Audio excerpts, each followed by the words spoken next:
15 years ago, our town incorporated, and ever since then, we've kind of been able to take into our own hands our own destiny for this town. We've been able to chart our own path and kind of just really focus on what our citizens and the people that have lived and grown up in these neighborhoods need and want. Wow, the last 15 years have been remarkable. I've been on the council for 10 of those 15 years. Our population has grown, our infrastructure has grown, the beautification, and that hometown feel never left.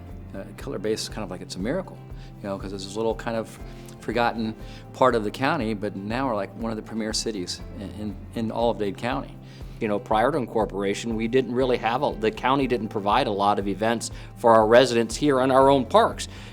Today, we're up to between 11 and 15 events a year.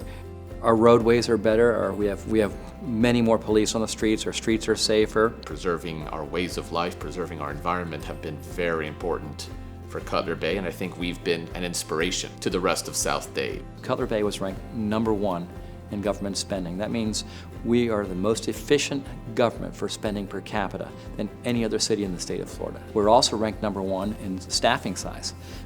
So our staff is also lean and tight. We don't have any more people than what we need. And we were ranked #12 in education. We have fine, great schools in Cutler Bay. And here we are, 50,000 strong, and very proud of what we've accomplished.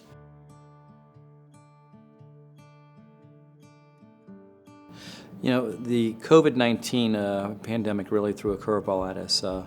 Life as we knew it changed suddenly. Many of our local business owners are residents themselves. They love this town as much as their customers do. And so I think one of our biggest challenges early on was making sure they were okay. Working aggressively with the county, with the state, even with the federal government to make sure that whatever aid was being put out was getting to Cutler Bay.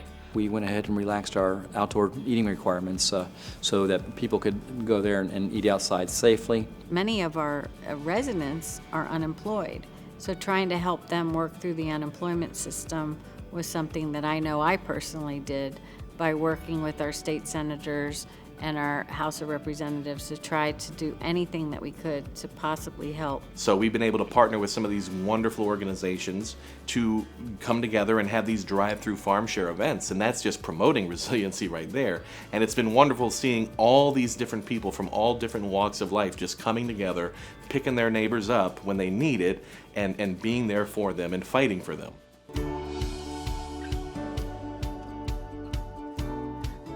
One of the #1 jobs of any local government is to make sure that the tax dollars that we pay come back to improve our community.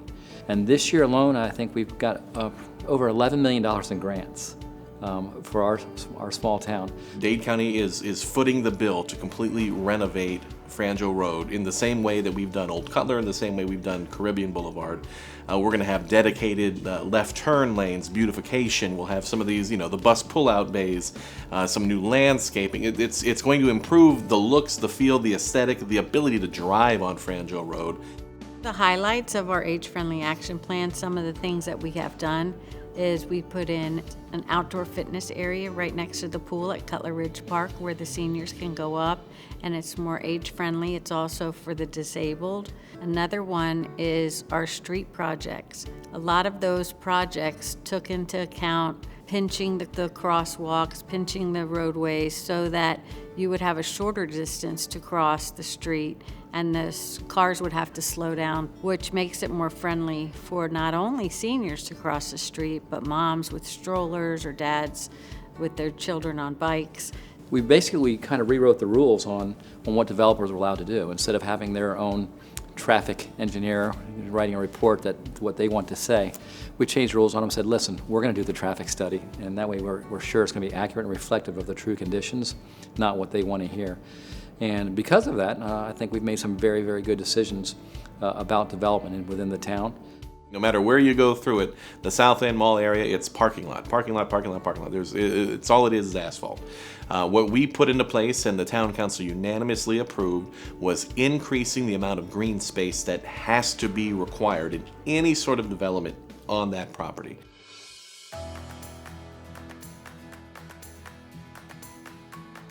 We were also able to finally finally complete the land swap.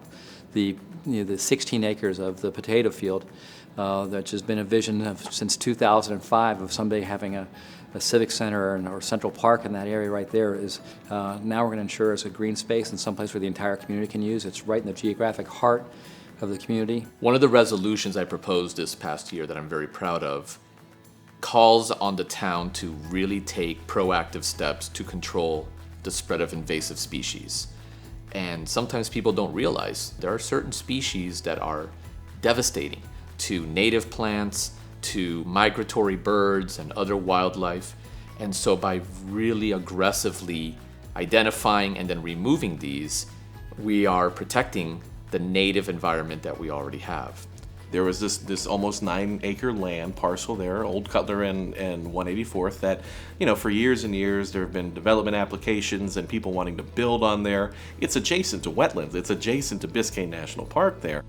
Through some great negotiations between our town staff and the owners of that property, they eventually agreed to sell us that 8.5 acres.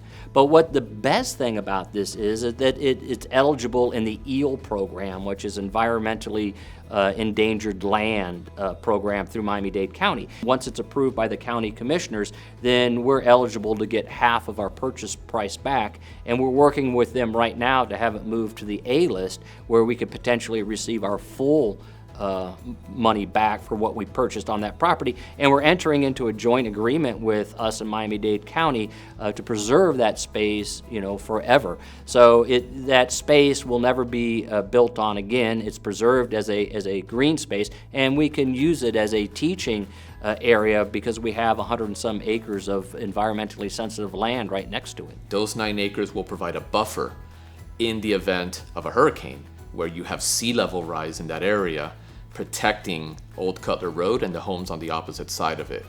It also protects that wetland area from further development. We're preserving one of the last remaining coastal wetland zones in all of South Florida. We've faced a lot of challenges in the 40 plus years that I've lived in this community. And every time there's been a challenge, there's always been our residents that have stood up and helped us overcome those challenges. And that's one of the things that makes Cutler Bay great. We love our new young families that are moving into Cutler Bay, and as we grow, they will stay here and they will grow old with us too.